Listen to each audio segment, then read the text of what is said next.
Rebirth of dangerous devils love episode 15। Varuni ने चप्पल दोनों की तरह फेंक दी। अर्थ सामने से हट गया, उसके पीछे मौर्य खड़ा था। चप्पल उसके सिर पर बचती उससे पहले ही मौर्य चप्पल कैच करके बोला, ई यू यू यू, छी छी, कितनी गंदी है ये। बोलते हुए मौर्य बुरा सा मुंह बनाकर चप्पल साइड फेंक देता है। मौर्य और अर्थ वारुणी को देखते हैं जो खा जाने वाली नजरों से दोनों को घूर रही थी। वो दोनों बहनें इन दोनों भाइयों के लिए कितना तड़पी थी और ये दोनों जानी दुश्मन जय वीर बनकर शोले शोले खेल रहे थे। उसकी आंखें आंसुओं से भरी हुई थी और चेहरा गुस्से से तमतमाया हुआ था। वारुणी ने वीरा का हाथ पकड़ा और बाहर की तरफ बढ़ गई। वीरा मुड़ मुड़ कर दोनों को देख रही थी। मौर्य अर्थ को देखते हुए बोला, तेरी वाली के चक्कर में मेरी वाली भी गई। ये सब तेरी वजह से हो रहा है। अर्थ गहरी सांस लेकर बोला, वो शांत रहने वालों में से नहीं है। फिर भी कुछ नहीं कहा उसने। बोलते हुए अर्थ भी दोनों के पीछे आया तो उसके पीछे मौर्य भी आ गया। वारुणी बाहर आई और इधर उधर देखने लगी। उसे वहां जिप्सी खड़ी हुई दिखी। वो समझ गई ये अर्थ और मौर्य की है। वारुणी वीरा का हाथ पकड़कर ही जिप्सी की तरफ बढ़ गई और उसमें जाकर पीछे वाली सीट पर बैठ गई। अर्थ और मौर्य वहां आए। अर्थ वीरा को देखकर बोला, तुम आगे बैठ जाओ। वीरा ने सिर घुमाकर वारुणी को देखा जो उसे घूर रही थी, जैसे कह रही हो, तुम गई तो मैं तुम्हें छोड़ूंगी नहीं। अर्थ ने गहरी सांस ली और वारुणी के हाथ से वीरा का हाथ छुड़ा दिया। वीरा जल्दी से आगे वाली सीट पर कूद गई क्योंकि वो तो खुद मौर्य के साथ बैठना चाहती थी। वारुणी ने घूरकर अर्थ को देखा और अपना चेहरा दूसरी तरफ फेर दिया। अर्थ जाकर उसके बगल में बैठ गया तो वारुणी उससे खिसकते हुए उससे दूर हो गई। अर्थ उसके बिल्कुल पास चिपक कर बैठ गया तो वारुणी उस सीट से उठकर सामने वाली सीट पर बैठने लगी। तभी मौर्य ने कार स्टार्ट कर दी। वारुणी संभल नहीं पाई और अर्थ की गोद में जा गिरी। अर्थ होले से मुस्कुराया और उसकी कमर पर अपने हाथ लपेट दिए। वारुणी उसकी गोद से उठने की कोशिश करने लगी, लेकिन अर्थ की पकड़ से आजाद होना कहाँ पॉसिबल था। वारुणी उसके सीने पर मारने लगी ताकि अर्थ उसे छोड़ दे, लेकिन अर्थ ने उसे और मजबूती से पकड़ लिया। तभी उसके मुंह से आह निकल गई। अर्थ ने उसे अपनी बाहों से रिलीज कर दिया। वारुणी जल्दी से उसकी गोद से उठकर दूसरी साइड बैठ गई। उसने अपना चेहरा दूसरी तरफ फेरा और अपने आंसू अपने हाथ से साफ किए। वो कितना तड़पी थी इन 6 महीने में और अर्थ ने एक बार भी उसके बारे में नहीं सोचा। कितने सपने देखे थे उसने कि वो और अर्थ अपना प्रेगनेंसी टाइम एंजॉय करेंगे, लेकिन उसके डेविल ने उसके बारे में एक बार भी नहीं सोचा। वारुणी की आंखों में आंसू देख वीरा की आंखें भी नम हो गई। वो भी तो तड़पी थी मौर्य के लिए, और ये दोनों जिंदा होकर भी वापस नहीं आए। उन चारों में अब एक खामोशी ने जगह बना ली थी। वारुणी ने अपना एक हाथ अपने पेट पर रखा हुआ था। उसके पैरों में भी स्वेलिंग आ गई थी। उसकी आंखें भी भारी हो रही थी। उसका सिर नींद की वजह से कभी इधर लुढ़कता तो कभी उधर। अर्थ एकटक उसे देख रहा था। वो तो अपनी खरगोश को अपनी बाहों में लेना चाहता था। तभी अर्थ ने उसके गाल पर हाथ रखकर उसका सिर अपने कंधे पर रख दिया। वारुणी भी नींद में थी, उसने भी अर्थ की बाजू पकड़ ली। अर्थ उसके सिर पर किस करके बोला, जानता हूं तुम नाराज हो, इतनी आसानी से नहीं मानोगी, लेकिन जल्दी ही तुम्हारी नाराजगी दूर कर दूंगा खरगोश। बोलकर अर्थ वारुणी के पेट की तरफ देखता है। अर्थ उसके पेट पर हाथ रखकर बोला, I missed you so much खरगोश, तुमसे ज्यादा मैंने तुम्हें मिस किया है। बोलते हुए अर्थ वारुणी के सिर पर अपना गाल टिका देता है और उसे एक हाथ से अपनी बाहों के घेरे में ले लेता है। आगे वीरा विंडो से बाहर देख रही थी। तभी मौर्य उसके हाथ पर अपना हाथ रख देता है। वीरा मौर्य से अपना हाथ नहीं छुड़ाती है। उसके लिए तो यही बहुत अहम बात थी, उसका मौर्य सही सलामत उसके सामने है। उनकी कार महल के बाहर रुकती है। अर्थ वारुणी को बाहों में उठा लेता है। मौर्य और वीरा भी बाहर आते हैं। वो जैसे ही अंदर आए, राज और रघुवीर को छोड़कर सबकी आंखें फटी की फटी रह गई। अपने सामने अर्थ और मौर्य को देख नैना और आराधना के साथ साथ अश्विन और मीरा भी आंखें फाड़े दोनों को देख रहे थे। अर्थ ने वारुणी को वही सोफे पर लेटा दिया। तभी आराधना कांपती आवाज में बोली, अर्थ। अर्थ ने मुड़कर आराधना को देखा और उसके पास आ गया। आराधना उसके गले लग बुरी तरह रोने लगी। नैना ने भी एक तरफ से अर्थ को पकड़ लिया। अर्थ ने दोनों के सिर पर किस करते हुए कहा, अब क्यों रो रहे हैं आप, अब तो मैं आपके सामने हूं ना। बोलते हुए अर्थ दोनों के आंसू साफ करता है।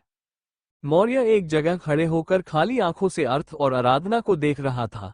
अर्थ के लिए आराधना की आंखों में फिक्र थी, यही फिक्र मान्यता की आंखों में उसके लिए होती थी। मान्यता उसकी असली माँ नहीं थी, लेकिन फिर भी मान्यता ने उसे अपने बच्चे की तरह पाला था। अश्विन दोनों को देखते हुए बोले, ये सब हो क्या रहा है? ये दोनों जिंदा कैसे हैं? अगर जिंदा थे तो अब तक कहाँ थे? अर्थ सिर टेढ़ा करके बोला, क्यों ससुर जी, हमें देखकर खुशी नहीं हुई क्या? अश्विन उसके टोंट मारने पर उसे घूरने लगे, जबकि वो अंदर ही अंदर खुश थे। तभी कुछ उड़ता हुआ आया और सीधा अर्थ के सिर पर बजा। अर्थ ने सिर घुमाकर घूर कर देखा तो सामने रूही दोनों हाथ कमर पर रखकर मौर्य और अर्थ को खा जाने वाली नजरों से घूर रही थी। रूही एक और कुशन उठाकर मौर्य पर फेंकते हुए बोली, मेले दोनों पापा गंदे हैं। वो लोग लूही से प्यार नहीं करते, वो लोग लूही से मिलने भी नहीं आते थे। बोलते हुए नन्ही रूही की आंखें भर गई। अर्थ और मैया दोनों उसके पास आए और घुटने के बल बैठकर बोले, किसने कहा हम तुमसे प्यार नहीं करते? बच्चे, हम तुमसे बहुत प्यार करते हैं। रूही सुबकते हुए बोली, कलते तो रूही से मिलने भी आते, लेकिन आप लोग नहीं आए। अर्थ रूही के आंसू साफ करते हुए बोला, रू, तुम चाहती हो हम फिर चले जाएं? रूही जल्दी से अर्थ का हाथ पकड़कर बोली, नहीं नहीं, लूही को सब साथ चाहिए। वारा भी लूही से मिलने नहीं आती थी। बोलते हुए रूही वरुणी की तरफ इशारा करती है, जिसकी नींद टूट चुकी थी और वो सोफे पर बैठकर दोनों को घूर रही थी। तभी रघुवीर बोले, अर्थ, वारुणी को रूम में ले जाओ, इसे आराम की जरूरत है। वारुणी ने सिर घुमाकर रघुवीर की ओर देखा, वो उन्हें नहीं पहचानती थी। तभी अर्थ खड़े होकर उसके पास आकर बोला, ये मेरे दादू है। हम पिछले 6 महीने से इन्हीं के साथ थे। इतना सुनना था कि वारुणी रघुवीर को भी खा जाने वाली नजरों से घूरने लगी। उसके इस तरह घूरने से एक पल के लिए रघुवीर भी सकपका गए। वो गला साफ करते हुए बोले, अब मेरे ख्याल से इन्हें आराम की सख्त जरूरत है। वारुणी ने अपनी खूबसूरत आंखों को और छोटा किया और उन्हें और बुरी तरह घूरने लगी। वो इस वक्त बहुत क्यूट लग रही थी। उसके गाल लाल हो गए थे, उसकी नाक भी लाल हो गई थी, और गोलू मोलू होने की वजह से वो बिल्कुल किसी बच्चे की तरह लग रही है। वारुणी रघुवीर को घूरते हुए तेज आवाज में बोली, दादी। नैना एकदम से उसके पास आकर बोली, हाँ हाँ, क्या हुआ वारुणी? वारुणी अभी भी रघुवीर को घूरते हुए बोली, मेरा कमरा। बोलते हुए वारुणी का मुंह किसी गुब्बारे जैसा फूला हुआ था। नैना वारुणी को देखकर बोली, तुम अर्थ के साथ? वारुणी ने नजरें नैना की तरह घुमाई और उन्हें घूरने लगी। नैना अपनी बात संभालते हुए बोली, ही कोई नहीं, मैं ही दिखा देती हूँ, चलो। ये बोल नैना ने वारुणी की उठने में हेल्प की। वो जाने के लिए मुड़े तो उनके सामने मौर्य खड़ा था। मौर्य जबरदस्ती का मुस्कुराते हुए बोला, हाय वारा। आह। मौर्य एकदम से उछला और अपना एक पैर ऊपर उठा दिया, क्योंकि वारुणी ने उसके पैर पर अपने पैर से मार दिया था और उसे घूरते हुए उसके बगल से निकल गई। सबको हंसी आ गई। तभी मौर्य सीधा खड़ा हो गया और अर्थ को घूरने लगा। जो खुद सोच रहा था वो अपनी खरगोश को मनाए कैसे। तभी उसकी नजर वीरा पर गई। वीरा ने एक नजर मौर्य को देखा और नैना और वारुणी के पीछे चली गई। उनके पीछे पीछे रूही भी दोनों हाथ कमर पर रखकर फुल एटीट्यूड के साथ निकल गई। मौर्य और अर्थ दोनों गहरी सांस लेकर बोले, अब इन्हें कैसे मनाए? तभी रघुवीर हंसते हुए बोले, जग रूठे पर बीवी न रूठे। ये बोल उन्होंने दोनों के कंधे थपथपाए और हंसते हुए वहां से चले गए। राज भी अपनी हंसी कंट्रोल करते हुए खिसक गए। मौर्य सिर हिलाते हुए बोला, यार अब ये क्या स्यापा है। सोचा था बीवी आएगी, उसके साथ प्यार भरी बातें करूंगा, लेकिन मेरी साली के रहते तो सिर्फ लात घुसे मिलेंगे। तू उसे समझाता क्यों नहीं? अर्थ टैडी नजरों से मौर्य को घूरते हुए बोला, तेरी तो फ्रेंड है वो, तू समझा लेना। तभी एक नौकरानी आई और दोनों की तरह शरबत करते हुए बोली, आपके लिए। दोनों ने भी बिना सवाल जवाब के शरबत का गिलास उठाया और जैसे एक घुट पिया, सारा शरबत उनके मुंह से बाहर निकल गया। ये क्या है? इससे मीठा तो जहर होगा। मौर्य उस नौकरानी को घूरते हुए बोला। अर्थ उस नौकरानी को घूरते हुए बोला, तुम जानती हो तुम्हें इसके लिए अपनी नौकरी से भी हाथ धोना पड़ सकता है। वो नौकरानी सिर झुकाकर बोली, हम तो मीठा ही बनाकर लाए थे, पर वो को छोरी अभी गई न, उसने हमें धमकी थी कि। दोनों भौहें चढ़ाते हुए बोले कि। नौकरानी अपनी हंसी कंट्रोल करते हुए बोली, कड़वे करेले मीठा नहीं पीते, उन्हें कड़वी चीजें पसंद आती है। बोलकर वो नौकरानी जल्दी से वहां से चली जाती है। मौर्य मुंह बनाकर बोला, कड़वे करेले। सारा मुंह कड़वा कर दिया। जूस के नाम पर करेले का जूस पकड़ा दिया। बोलकर मौर्य वहां से चला जाता है। अर्थ गहरी सांस लेकर बोला, आह खरगोश, क्या करूं मैं तुम्हारा। इतने वक्त बाद मिलकर तुम्हें सीने से लगाना था और तुम हो कि रूठी हुई हो। अब कैसे मनाऊं तुम्हें? बोलते हुए अर्थ अपने बालों में हाथ फेरते हुए वारुणी के रूम की तरफ बढ़ जाता है। रूम में रूही और वारुणी बेड पर बैठी हुई थी और दोनों गुस्से में चॉकलेट खाए जा रही थी और दोनों ने ही जबरदस्ती वीरा को अपने साथ बिठाया हुआ था। वीरा धीरे से बोली, वारा 6 महीने बाद वो हमारे सामने सही सलामत है, क्या नाराजगी दिखानी? कितना तड़पे थे हम उनके लिए। वारुणी गुस्से से बोली, सही कहा वीरा, हम कितने तड़पे थे, मैं कितना रोई, हमारी लड़ाई हुई, हमने एक दूसरे से बात नहीं की, मैं रूही से मिलने नहीं आई। अपनी जिंदगी के सबसे खूबसूरत पल जो मैंने उसके साथ बिताने चाहे थे वो मुझे दर्द में रोते हुए गुजारने पड़े। और वो दोनों यहाँ मजे से बैठे हुए थे, एक बार भी हमारा ख्याल नहीं आया उन्हें। बोलते हुए वारुणी की आंखें नम हो गईं। तभी कोई बोला, ख्याल था खरगोश। बोलते हुए अर्थ और मौर्य अंदर आते हैं। मौर्य वीरा को देखकर बोला, साथ के लिए हम भी तरसे थे। अर्थ वारुणी को देखते हुए बोला, तड़प हमने भी सही थी। मौर्य वीरा के पास पंजों के बल बैठकर बोला, सीने में दर्द हमने भी सहा था। अर्थ वारुणी के पास बेड पर बैठकर बोला, रातें हमने भी जाग कर गुजारी थी। अर्थ और मौर्य एक साथ बोले, जैसे तुम हमारे लिए तड़पी, तुम्हारे लिए हमारा दिल भी उतना ही तड़पा है। बोलते हुए मौर्य वीरा के दोनों हाथ अपने हाथ में लेता है और अर्थ वारुणी के गाल पर हाथ रखता है। तभी वारुणी उसका हाथ झटक देती है। अर्थ का हाथ वारुणी अपने गाल से झटक देती है और बेड से उठकर खड़ी हो जाती है। अर्थ एक गहरी सांस लेता है और उसकी तरफ मुड़कर बोलता है, खरगोश मेरी बात तो सुनो। ऐसे नाराज रहकर तुम खुद भी हट हो रही हो और मुझे भी कर रही हो।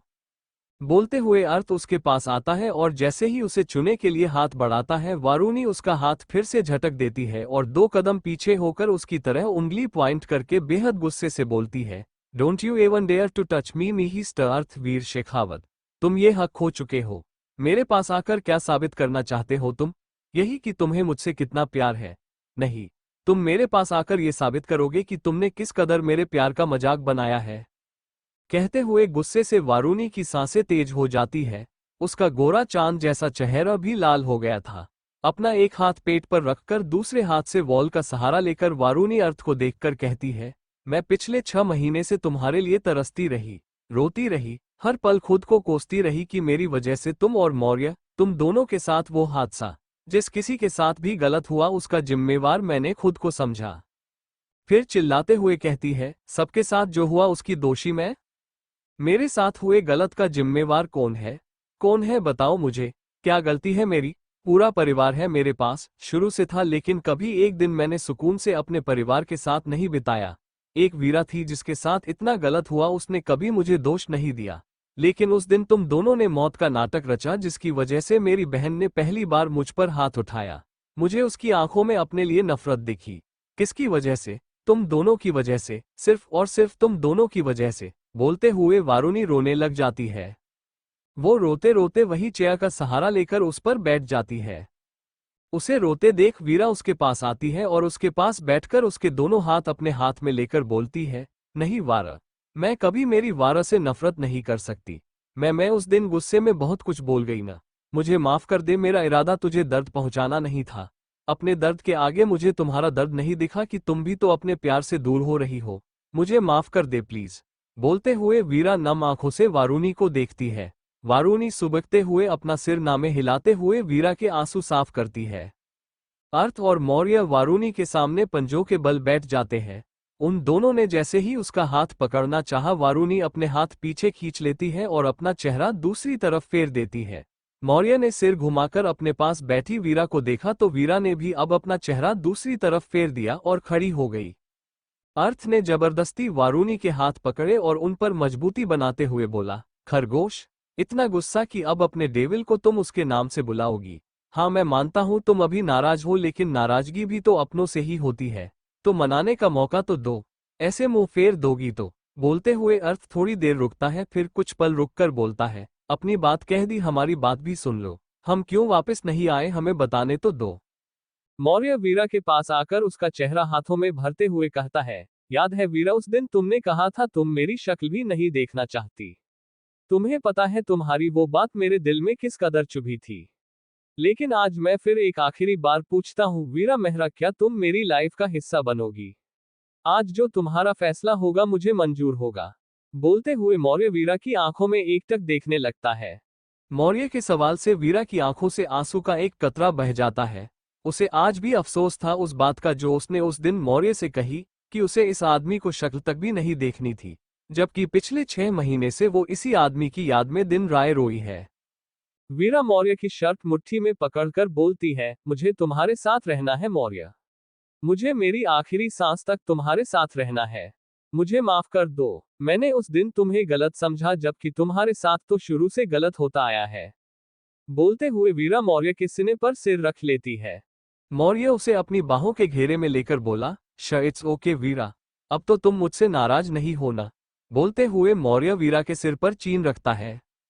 वीरा सिर उठाकर मौर्य को देखते हुए बोली, नाराज हूं क्योंकि तुमने इतने महीनों तक मुझे अपनी याद में रुलाया है। बोलते हुए वीरा मौर्य को धक्का दे देती है। मौर्य मुंह बनाते हुए बोला, ये गलत है वीरा। यार ऐसा थोड़ी होता है।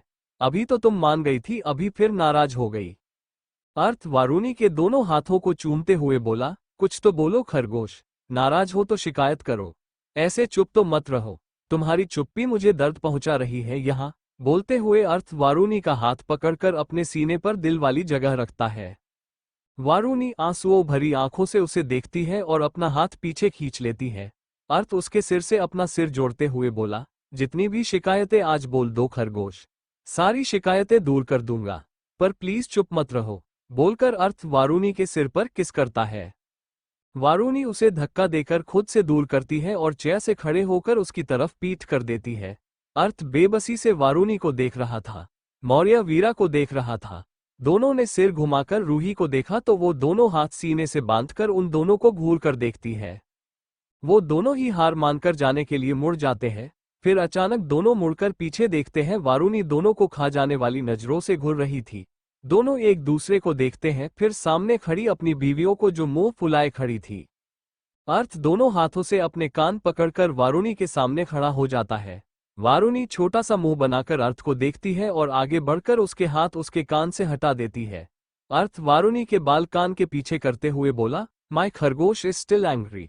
बोलते हुए अर्थ वारुणी का चेहरा हाथों में भरता है। वारुणी अपनी हेजल आइज से अर्थ को एकटक देख रही थी और देखते देखते उसकी आंखों से आंसू बहने लगते हैं। अर्थ उसे अपने सीने से लगा लेता है।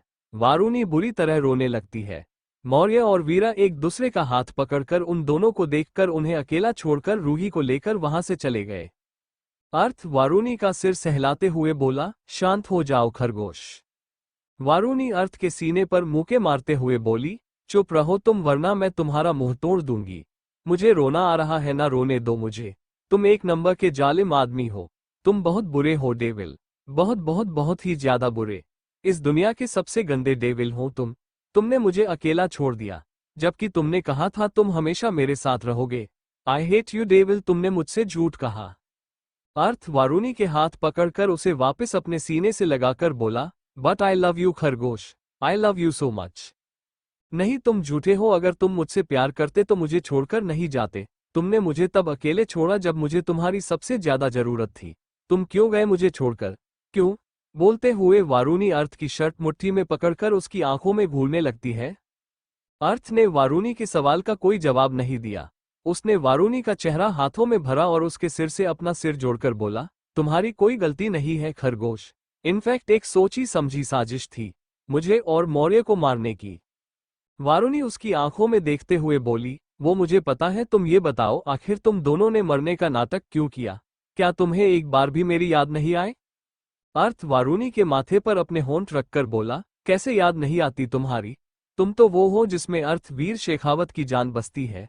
और जिस दिन मुझे तुम्हारी प्रेगनेंसी के बारे में पता चला मैं तुम्हारे पास आना चाहता था लेकिन नहीं आया, क्योंकि दुनिया की नजरों में अभी तक मैं यानी अर्थ वीर शेखावत मरा हुआ ही रहना चाहिए। बोलकर अर्थ वारुणी को बाहों में उठाकर बेड पर बिठा देता है। वारुणी अर्थ को घूरते हुए बोली, तुमने मुझे बहुत रुलाया है। मैं तुमसे बात नहीं करूंगी। ये सब तुम्हारे बहाने हैं। एक बार हम पहले भी हमारा बच्चा खो चुके थे, इस बार मैंने सोचा था। तभी अर्थ ने उसके होंठों पर उंगली रख दी। वारुणी ने उसकी शर्ट मुट्ठी में पकड़ ली। अर्थ वारुणी के गाल पर हाथ रखकर बोला, खरगोश मैं और मौर्य उस दिन उस आग में थे। जब तुम वहां पहुंची तब तक हम अंदर ही थे। वीरा जो मौर्य के सीने पर सिर रखकर आंखें बंद करके लेटी थी, मौर्य उसे सब बता रहा था। वीरा एकदम से उठकर बोली, क्या? जब हम वहां पहुंचे तो तुम वही थे? मौर्य वापस उसका सिर अपने कंधे पर रखकर बोला, हाँ हम वही थे। वारुणी अर्थ को देखते हुए बोली, ये तुम क्या बोल रहे हो? उस भयानक आग में तुम दोनों थे तो फिर तुम दोनों कैसे बचे? अर्थ हेडरेस्ट से सिर टिकाकर वारुणी को अपने करीब करके उसे अपनी बाहों में लेकर आंखें बंद कर देता है। फ्लैशबैक, अर्थ ने मौर्य को कंधे पर उठा लिया था। वो बाहर जाता उससे पहले ही एक तेज आवाज के साथ वो फार्म हाउस आग की लपटों में कैद हो गया। मौर्य और अर्थ दोनों ही दूर जाकर गिरे। मौर्य पहले ही बहुत जख्मी था और अब तो उसकी सांसें भी साथ छोड़ने लगी थी। अर्थ भी एक तरफ गिरा था लेकिन वो इतना जख्मी नहीं हुआ था। वहां धुआं धुआं हो गया था। अर्थ की वॉच गिरते वक्त हाथ से खुलकर गिर गई थी। वो दोनों ही एक एक कोने में पड़े हुए थे और दोनों ही अनकॉन्शियस हो गए थे। तभी फार्म हाउस का बैक डोर टूटकर फ्लो पर गिर गया। रघुवीर अंदर आए, उनके साथ उनके कुछ आदमी भी थे। रघुवीर ने अपने आदमियों को इशारा किया और उनका इशारा पाते ही उनके आदमियों ने दोनों को कंधे पर उठाया और वही पीछे के रास्ते से बाहर आ गए। वो बाहर पहुंचे ही थे कि एक बूम की आवाज के साथ पूरा फार्म हाउस किसी तिनके की तरह तबाह हो गया। अर्थ की आंखें बार बार झपक रही थी। उसने आगे की तरफ देखा जहां वारुणी और वीरा घुटने बल बैठकर रो रही थी। जहां आगे वो दोनों बहनें रो रही थी वहीं पीछे रघुवीर दोनों को वहां से ले गए और उन्हें सीधा राजस्थान ले आए। उन दोनों की हालत खस्ता थी। सबसे ज्यादा मौर्य, उसका बहुत खून बह चुका था। अर्थ की बॉडी में धुआं चला गया था इसलिए वो सिर्फ बेहोश था। हवेली में रघुवीर दोनों हाथ पीठ पर बांधकर इधर उधर चक्कर काट रहे थे। अंदर मौर्य और अर्थ का इलाज हो रहा था। तभी दरवाजा खुला और डॉक्टर की पूरी टीम बाहर आई। रघुवीर रुककर खड़े हो गए और डॉक्टर को बोलने का इशारा किया। उनका सीनियर डॉक्टर मौर्य की तरफ इशारा करते हुए बोला, देखिए इनका बहुत खून बह चुका है, इन्हें जल्दी से ब्लड देना होगा। लेकिन हमारे पास इतना वक्त नहीं है हम ब्लड बैंक से यहाँ ब्लड मंगवा सके। अगर इन्हें अगले 15 मिनट में ब्लड नहीं दिया गया तो। इससे पहले वो अपनी बात पूरी करता रघुवीर सर्द आवाज में बोले, जुबान संभाल के डॉक्टर, तुम हमारे पोते के बारे में बात कर रहे हो। वो शेखावत का खून है, इतनी जल्दी हार नहीं मान सकता। बोलकर रघुवीर अंदर आए और मौर्य और अर्थ को देखने लगे। मौर्य के मुंह पर ऑक्सीजन मास्क लगा हुआ था। तभी अर्थ को होश आने लगा। उसने अपनी आंखें खोली और इधर उधर देखा। वो इस जगह को पहचानता था। ये उनकी पुश्तैनी हवेली में बना मिनी हॉस्पिटल था जो रघुवीर ने तब बनाया था जब बचपन में एक बार अर्थ को खेलते हुए चोट लग गई थी और हॉस्पिटल दूर होने की वजह से उसका बहुत खून बहा था। अर्थ ने सिर घुमाकर मौर्य को देखा, फिर उसने नजरें रघुवीर की तरफ की और उठकर बैठते हुए बोला, दादू आप? रघुवीर ने एक नजर अर्थ को देखा, फिर डॉक्टर की तरफ मुड़कर बोले, ये दोनों जुड़वा है, हो सकता है इनका ब्लड ग्रुप मैच करता हो। रघुवीर की बात सुन अर्थ की दोनों भौहें आपस में सिकुड़ गई। अर्थ खड़े होकर बोला, ये आप क्या बोल रहे हो दादू? वो मान्यता मासी का बेटा। रघुवीर बीच में ही बोले, बाद में अर्थ, अभी तुम्हारे भाई की जान खतरे में है। अर्थ ने आगे कुछ नहीं कहा। डॉक्टर ने टेस्ट किए तो दोनों का ब्लड ग्रुप सेम निकला। अर्थ के लिए ये सब बहुत ही शॉकिंग था। जिसे वो अपना जानी दुश्मन समझता आया है वो तो उसका खुद का सगा भाई निकला। बेड के एक तरफ लेटा अर्थ उस बोतल को देख रहा था जिससे उसका खून मौर्य की बॉडी में जा रहा था। उसके मन में अनगिनत सवाल थे, आखिर मौर्य उसका जुड़वा भाई कैसे हो सकता है जबकि वो तो मान्यता का बेटा है। कई दिन बीत गए थे लेकिन मौर्य को अभी होश नहीं आया था।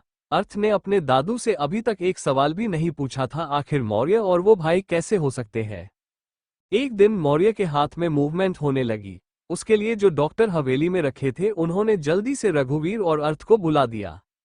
मौर्य ने अपनी आंखें खोली तो उसके सामने अर्थ और रघुवीर खड़े थे। अर्थ को तो वो पहचानता था लेकिन रघुवीर कौन है उसे नहीं पता था। वो एकदम से उठ खड़ा हुआ तो उसकी पीठ पर लगी गोली की इंजरी में दर्द हुआ। रघुवीर ने उसे संभालते हुए कहा, ज्यादा दिमाग पर जोर मत डालो, हम अर्थ के दादू हैं और साथ ही तुम्हारे दादू भी हैं। मौर्य उन्हें ऐसे देखता जैसे वो कोई पागल हो। रघुवीर उसके बिगड़ते एक्सप्रेशन को देख हंसे और बोले, ज्यादा मत सोचो बच्चे, अभी ये सब समझने के लिए तुम ठीक हो जाओ। लेकिन यही सच है, तुम रघुवीर शेखावत के बड़े पोते हो। अपनी बात बोल। रघुवीर ने मौर्य के बालों में हाथ फेरा और अर्थ की तरफ मुड़कर बोले, अपने भाई का ख्याल रखने की जिम्मेवारी तुम्हारी है अर्थ। अर्थ ने सिर हिला दिया क्योंकि अब तक उसे पता चल चुका था मौर्य उसका खुद का सगा भाई है। आखिर डॉक्टर ने ये बात खुद कंफर्म की था। देखते देखते 6 महीने बीत गए, लेकिन रघुवीर ने अभी तक दोनों को नहीं बताया आखिर ये सब हुआ कैसे। अगर वो दोनों राज और आराधना के बेटे हैं तो फिर मौर्य मान्यता और रणधीर के पास कैसे पहुंचा। लेकिन इन 6 महीने में अर्थ और मौर्य की बॉन्डिंग अच्छी हो गई थी। हाँ, उन्हें एक साथ एडजस्ट करने में टाइम लगा, लेकिन थे तो दोनों भाई ही ना। जितना मर्जी लड़ लेते, लेकिन खून तो अपना असर दिखाता ही है। इन प्रेजेंट वारुणी मुंह खोले अर्थ को देख रही थी, जो उसे सच बता रहा था। वारुणी अपने सिर पर हाथ रखकर बोली, ओह तेरी, तुम्हारे दादू तो जेम्स बॉन्ड से भी बड़े खिलाड़ी निकले। मतलब क्या दिमाग पाया है, एक तीर से सीधा 2 शिकार, दोनों पोतों को बचा लिया। कमाल के आदमी है। अर्थ ने वारुणी को ऐसे देखा जैसे वो कोई बेवकूफ हो। वारुणी एकदम से खुश होकर बेड पर खड़ी होकर बोली, देखा, मैंने पहले ही कहा था मौर्य रणधीर का बेटा नहीं है। भला उस जानवर का बेटा मौर्य कैसे हो सकता है। मुझे तो बहुत पहले ही पता चल चुका था वो राजवीर अंकल का बेटा और तुम्हारा भाई है, पर मुझे ये नहीं पता था वो तुम्हारा जुड़वा भाई है। मुझे लगा शायद राजवीर अंकल अपने जमाने में प्ले बॉय टाइप रहे हो और मौर्य उनकी किसी एक जीएफ का बेटा हो, लेकिन यहाँ तो पूरी गेम ही पलट गई। दुश्मन तो दोस्त भाई निकला। ये बोल वारुणी खुश होकर क्लैप करने लगी, जबकि उसे नहीं पता था दो आगे उसे खा जाने वाली नजरों से घूर रही थी। उसकी नजर जैसे ही अर्थ पर गई, उसकी हंसी 1 मिनट में छू हो गई।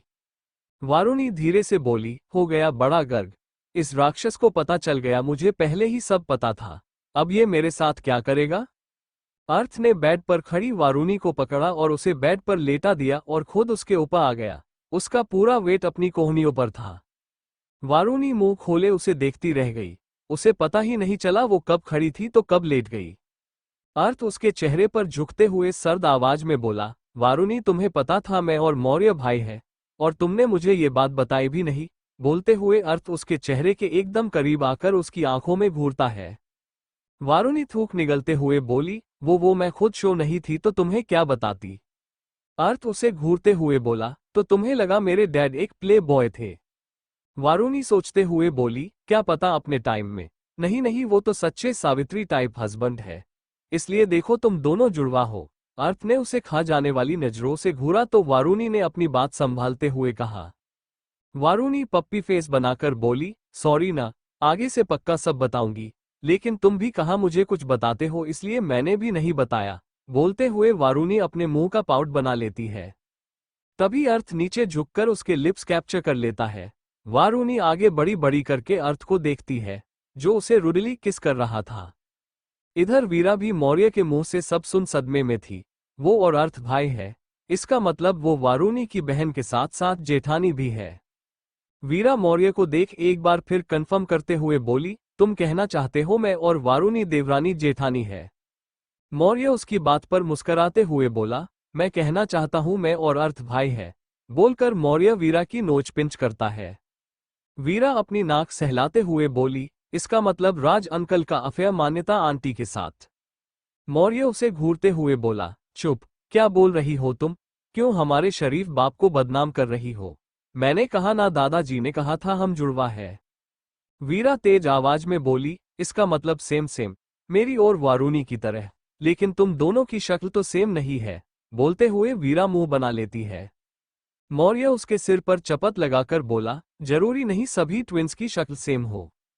वीरा सिर खुजलाते हुए बोली, हाँ ये भी है, इसका मतलब आराधना आंटी मेरी और वारुणी दोनों की सास है। मौर्य बोला, हाँ। वीरा बोली, क्या दादी भी हम दोनों की दादी सास हुई।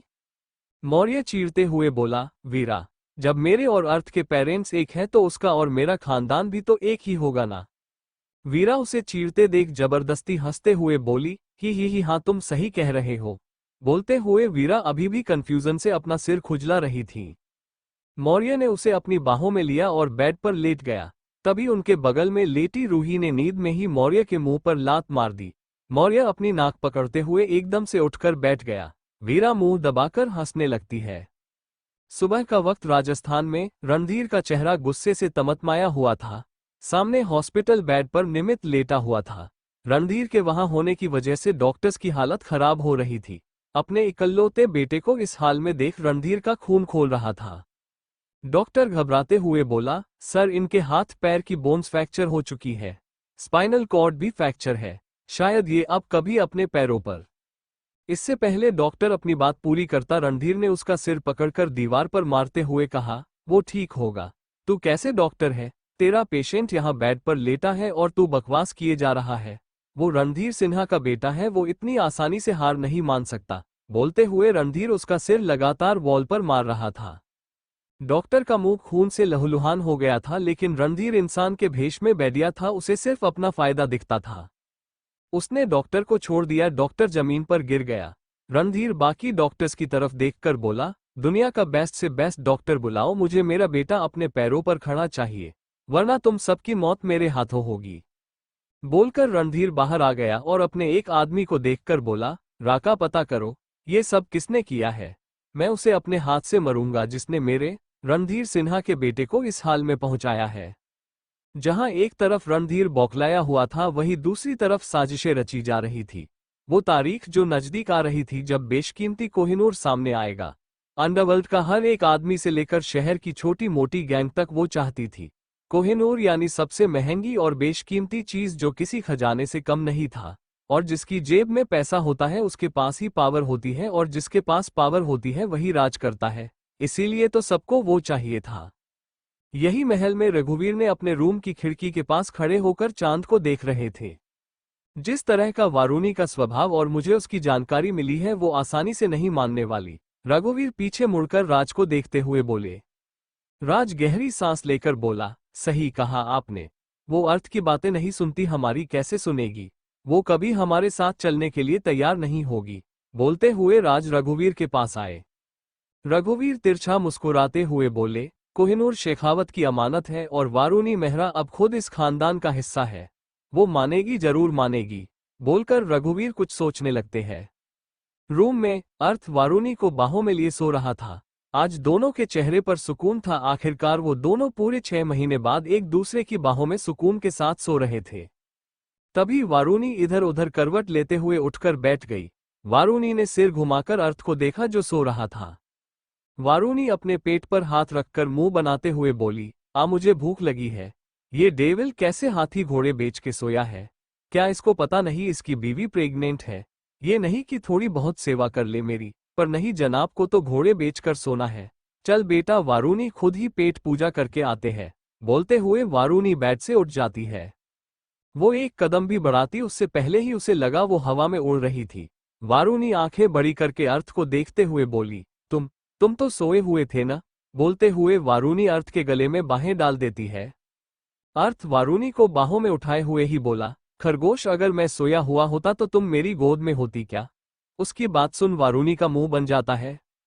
वो अर्थ के सीने पर सिर रखकर बोली, अच्छा ठीक है, अब जल्दी जल्दी चलो और मेरे लिए मोमो बनाओ, मुझे ना बहुत जोरों की भूख लगी है। बोलते हुए वारूनी अर्थ के शर्ट के बटन्स के साथ खेलने लगती है। अर्थ चलते हुए बोला, तुम रोज रात को ऐसे ही उठकर खाना खाती थी क्या? अर्थ की बात सुन वारूनी का हाथ रुक जाता है। वारूनी हल्का सा मुस्कुराते हुए बोली, क्रेविंग होती थी, लेकिन मैं ऐसे ही सो जाती थी क्योंकि वहां मेरे लिए मोमो बनाने वाला कोई नहीं था ना। बोलकर वारूनी सिर उठाकर अर्थ को देखती है। अर्थ भी सिर झुकाकर उसे ही देख रहा था। अर्थ गहरी सांस लेकर वारूनी के सिर से अपना सिर जोड़ते हुए बोला, आई एम सॉरी खरगोश, मैंने तुम्हें बहुत हर्ट किया है ना? वारूनी अर्थ की नोच से अपनी नोज रब करते हुए बोली, अभी तुम देखते जाओ, मैं तुमसे बदला लूंगी। तुमसे हर एक बात मनवाऊंगी। तुम्हें रोज मेरे लिए खाने के लिए न्यू डिशेस बनानी होगी, वरना मैं तुम्हें अपने आसपास भी नहीं भटकने दूंगी। अर्थ वारूनी को किचन में लाकर उसे स्लैब पर बिठाकर बोला, रियली खरगोश, तुम्हें लगता है मुझे तुम्हारे पास आने के लिए तुम्हारी परमिशन की जरूरत पड़ेगी? बोलते हुए अर्थ वारूनी के दोनों तरफ हाथ रखकर उसके चेहरे पर झुकता है। वारूनी पीछे की तरफ झुककर हकलाते हुए बोली, ये तुम क्या कर रहे हो बेशर्म आदमी? बोलते हुए वारूनी अर्थ के सीने पर हाथ रखकर उसे पुश करने लगती है, लेकिन अर्थ टस से मज नहीं होता है। अर्थ वारूनी को चीन पकड़कर शरारत से बोला, बेशर्म आदमी, तो ठीक है, अब तो थोड़ी बेशर्मी दिखानी ही पड़ेगी। ये बोल अर्थ उसके दोनों हाथ पकड़कर पीछे उसकी कमर से लगा देता है। वारूनी हड़बड़ाते हुए बोली, अरे तुम तो बुरा मान गए, मैं सिर्फ मजाक कर रही थी, डेविल छोड़ो ना। अर्थ उसे देख तिरछा मुस्कुरा देता है और उसके माथे पर किस करता है। वारूनी चुप होकर आंखें बड़ी करके अर्थ को देखती है। अर्थ उसकी नोच पर किस करता है। वारुणी न चाहते हुए भी ब्लश करने लगती है तो अर्थ उसके गाल पर किस करता है। अब तो वारुणी के चेहरे की रंगत पूरी गुलाबी हो गई थी। तभी एक टन की आवाज आई। अर्थ और वारुणी में सिर घुमाकर पीछे देखा तो वहां रघुवीर खड़े थे, जिनके हाथ से उन दोनों को देखकर जग छूटकर नीचे गिर गया था। उन्हें देख अर्थ वारुणी से दूर होकर अपने बालों में हाथ फेरने लगता है। रघुवीर गला साफ करते हुए बोले, ओम, वो हम पानी लेने के लिए आए थे। ये बोल वो नीचे गिरा जग उठा लेते हैं। तभी उनकी नजर वारुणी पर जाती है जो उन्हें किसी छोटे बच्चे की तरह घूर रही थी। जब बच्चे से उसका लॉलीपॉप ले लो तब बच्चा घूरता है ना, बिल्कुल वैसे ही वारुणी रघुवीर को घूर रही थी। अर्थ रघुवीर की नजरों को फॉलो करते हुए वारुणी को देखता है और खुद से ही बुलाता है, ये क्यों दादू को ऐसे घूर रही है जैसे दादू ने इससे इसकी टॉफी छीन ली हो। वारुणी तेज आवाज में बोली, डेविल। अर्थ वारुणी को देखकर बोला, खरगोश, मैं बेहरा नहीं हूं, तुम धीरे भी बोल सकती हो। वारुणी मुंह बनाकर बोली, तुम्हें धीरे सुनाई कहाँ देता है, मुझे भूख लगी है लेकिन उससे पहले मुझे पानी पीना है। अर्थ सिर हिला देता है और फ्रिज से पानी की बोतल निकालता है। तभी वारुणी दोनों हाथ सीने से बांधकर मुंह फेरते हुए बोली, मुझे इससे नहीं उस जग से पीना है। बोलते हुए वारुणी रघुवीर के हाथ में पकड़े जग की तरफ इशारा करती है। रघुवीर और अर्थ दोनों ही अच्छे से समझ रहे थे वारुणी रघुवीर से चिढ़ी हुई है, क्योंकि रघुवीर ही तो अर्थ और मौर्य को राजस्थान लेकर आए थे। रघुवीर हल्का सा मुस्कुराते हैं और अपना जग अर्थ के हाथ में पकड़ा देते हैं। अर्थ ने गहरी सांस ली और उसमें पानी भरकर वारुणी को पकड़ा दिया। वारुणी ने अपने बगल में पड़े गिलास को उठाया और उसमें पानी भरकर पीने लगी। रघुवीर अपने लिए दूसरा जग लेने लगे, तभी वारुणी जल्दी से उठी और इससे पहले रघुवीर जग उठाते वारुणी ने जग उठा लिया और अर्थ से कहा, मुझे इसमें चाय पीनी है। अर्थ वारुणी को घूरते हुए बोला, खरगोश, चाय कप में पीते हैं ना कि जग में, तुम्हारे मुंह से बड़ा तो जग है। वारुणी दोनों हाथ से जग पकड़कर बोली, देखो, बदलाव जिंदगी का हिस्सा है और हमें नए नए बदलाव करने चाहिए। कप की जगह जग से चाय पीनी चाहिए। ये बोल वारुणी सिर हिलाने लगती है। अर्थ उसे घूर कर देखता है और उसके हाथ से जग लेने लगता है। तभी वारुणी उसे घूरते हुए बोली, मैंने कहा ना मुझे इसमें चाय पीनी है। उन दोनों को लड़ते देख रघुवीर बोले, इट्स ओके अर्थ, हम बोतल ले लेंगे। वारुणी, अर्थ ने उसे घूरते हुए उसका नाम लिया तो वारुणी अपनी आंखों में मगरमच्छ के आंसू ले आए। वो सुबकते हुए बोली, ए तुम गंदे हो, तुमने मुझे डांटा, वो भी अपने दादू के सामने। अर्थ चीरते हुए बोला, मैंने सिर्फ तुम्हारा नाम लिया, तुम्हें डांटा कब। वारुणी अपनी नाक सिकोड़ते हुए बोली, तुम रहने दो, तुम अब मुझसे प्यार नहीं करते ना, तुम अब अपने दादू से प्यार करते हो, इसलिए तो मुझे छोड़कर इनके साथ यहाँ घर घर खेल रहे थे। नहीं बेटा, हम लोग कोई घर घर नहीं खेल रहे थे, रघुवीर ने उसे समझाते हुए कहा तो वारुणी चीड़ गई। उसने रघुवीर की तरह अपना रुख किया और मुंह बनाते हुए बोली, मैंने ना अपने डेविल से बोला है तो आप। उसे रघुवीर से ऐसे बात करते देख अर्थ बीच में ही उसकी बाह मजबूती से पकड़कर उसे अपनी तरफ घुमाते हुए बोला, वारुणी, तुम दादू से इस टोन में बात नहीं कर सकती। बोलते हुए उसकी पकड़ वारुणी के बाजू पर मजबूत होती जा रही थी। वारुणी आंखें मीचते हुए बोली, आह छोड़ो, मुझे दर्द हो रहा है। अर्थ उसे घूरते हुए बोला, सॉरी बोलो दादू को। वारुणी आंखें खोलकर बोली, मैं क्यों बोलूं? मैं नहीं बोलूंगी, बिल्कुल नहीं बोलूंगी। वारुणी किसी ढीठ बच्चे की तरह साफ मुखर गई। अर्थ दांत पीसते हुए बोला, वारुणी, मैंने कहा सॉरी बोलो। वारुणी की आंखें डबडबा गई। उसने अर्थ को आंसुओं भरी आंखों से देखा और उसके पैर पर हाथ में पकड़ा जग दे मारा। अर्थ ने एकदम से उसकी बाजू छोड़ दी। वारुणी ने दोनों दादू पोते को घूर कर देखा और वहां से पैर पटकते हुए निकल गई। रघुवीर अर्थ के कंधे पर हाथ रखकर बोले, तुम्हें उस पर चिल्लाना नहीं चाहिए था, वो प्रेग्नेंट है और ऐसे में मूड स्विंग्स होना आम बात है। हाँ, लेकिन उसने आपसे जैसे बात की। रघुवीर बीच में ही बोले, अर्थ चीड़ते तो तुम भी हो उसके डैड से, अगर वो मुझसे चीड़ रही है तो क्या हुआ, बच्ची ही है, मान जाएगी। अर्थ ने अपना सिर हिला दिया और वारुणी के पीछे पीछे आ गया। वारुणी वहां से बाहर गार्डन में आ गई थी। अर्थ ने एक नौकर से पूछा तो उसने बताया वारुणी बाहर गार्डन में है।